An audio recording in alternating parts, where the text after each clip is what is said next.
it's a complete, I suppose that's a kind of completely different sociological type of literature. The men were writing about the docks and work and solidarity and politics and hopes for change. And the women tend to be writing about just how bad it all, it was at home.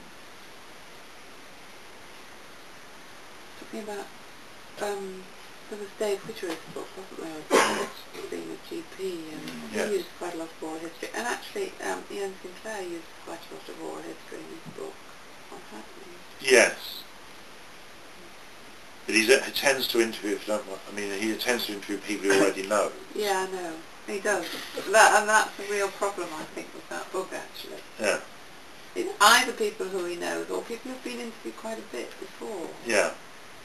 Which I thought was disappointing. Actually, can I just sort of say that, I mean, the King's Cross Oral History Project has now, I think it's going digital, isn't it? I don't know if you know, but around this area, there have been people doing this project for a long, long time. And I think it's all been digitalised, and there's a big exhibition on at Holborn Library about it and that sort of thing. And I think shortly, most of the stuff's going to go online, so anybody will be able to access it. And there's hours and hours of weeks and weeks. Yeah, weeks and weeks of it actually. So I mean, that's another project that's similar to what you were doing in Hackney and that sort of stuff. So for people who are interested in this area, I mean, that is happening actually, and I think it's photographs as well. I think it's far more comprehensive than just. But that is mainly just the sort of thing you were sort of when they have just gone around and interviewed lots of ordinary people who have probably never been heard of before. But I'm sure that'd be a very useful resource for this area. There's also a Museum of London has oral history as well, and also recently at the Museum of Childhood there's World in the East End. There's some stories of people who live in the East End. What era was David Whittery writing about then, his GP stuff? 80s, I would guess, 80s. He was very involved in Rock Against Racism, and the Victoria Park thing was 1977, so I guess he was... 70s, 80s sort of. So it's mid-70s through to the end of the 80s, and I don't know when he died. Is some of his stuff still around? And I think mostly out of print. GP Lives, it's called. What's it called? GP Some Lives? It's called Some Lives, isn't it? That's right, yeah. That's but it is a lot about the patient. Yes, yeah.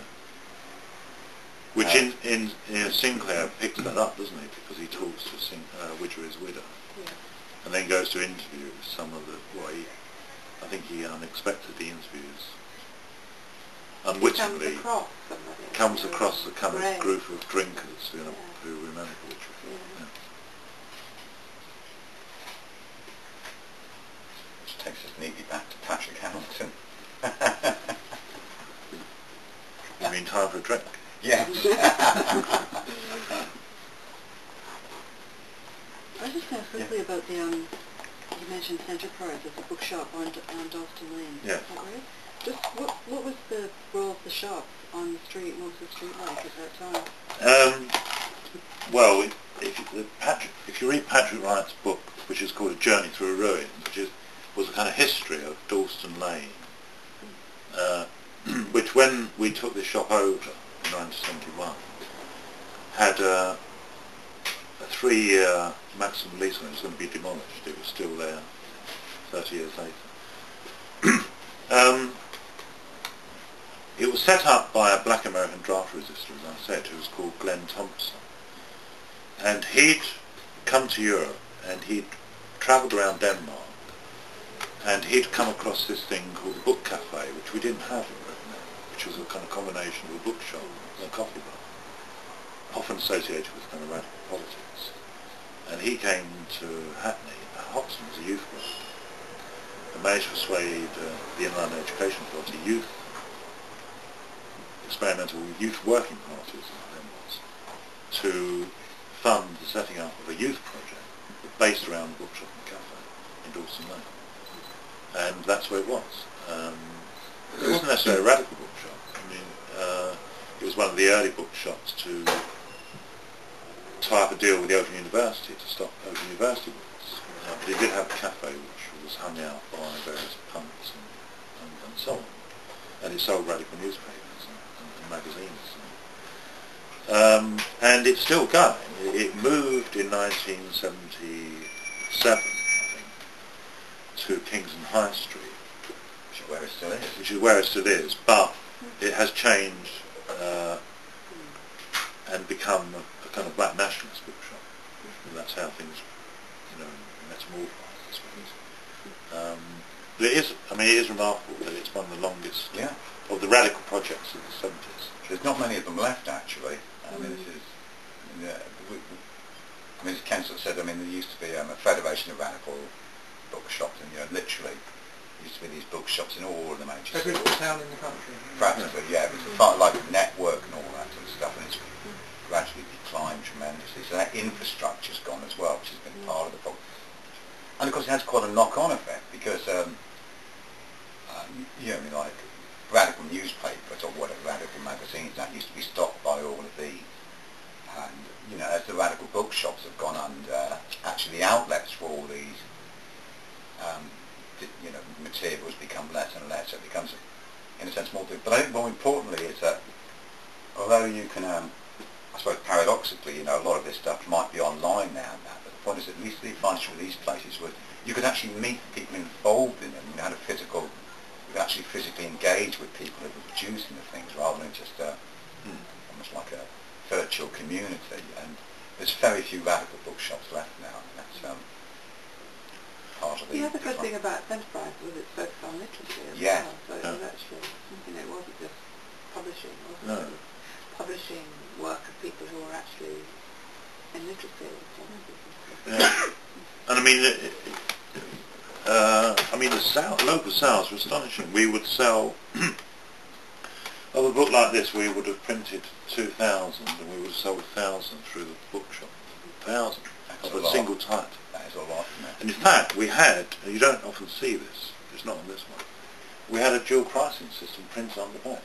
There was a Hackney price and an outside Hackney price, because we had, in order to pay for someone to distribute them out, it cost you more. it cost you more. Yeah. So if you bought it in Hackney, it was £1.50, and if you bought it elsewhere, £2. So we were onto the dual economy early on. Whereas now it's cheaper to buy anything in Tesco's than anywhere else. But I think you're right. I think the point you take about literacy is quite important, because to go back to when you were talking about people being given lists of books to read, there was I don't know whether you want to call it naive or not, but almost quite like my father left school when he was about 15 or 16 and then got involved in things. There was a belief that education was very important. Do you know what I mean? Very, very important. People were challenged to read books, and nowadays, like you were sort of saying, Ken, most people take one look at it and think, God, I'm not going to read that. It's taken very seriously. But it was education, because this is going to make you a kind of more... Education was a way for a better world. Yes, a more, independent person as part of your growth. Yeah. Not, you need to read this in order to pass an exam. No, because read something in order to get a job. Yeah, there's a very good thing in in Ali Smith's novel The Accidental. There are a series of epigrams taken from different writers. And the one she takes from John Berger, but I don't know where it's from in John Berger, is something like, in the society we now live in, there is no narrative for what it means to be a well-developed person. There's no story to be told about what it means to be a kind of a thoughtful human being. And the narratives of New Labour are simply about competitiveness, being ready, being market ready, being flexible, being adaptable, willing to move into any situation like a chameleon, and kind of but the notion of what it is to be a fully formed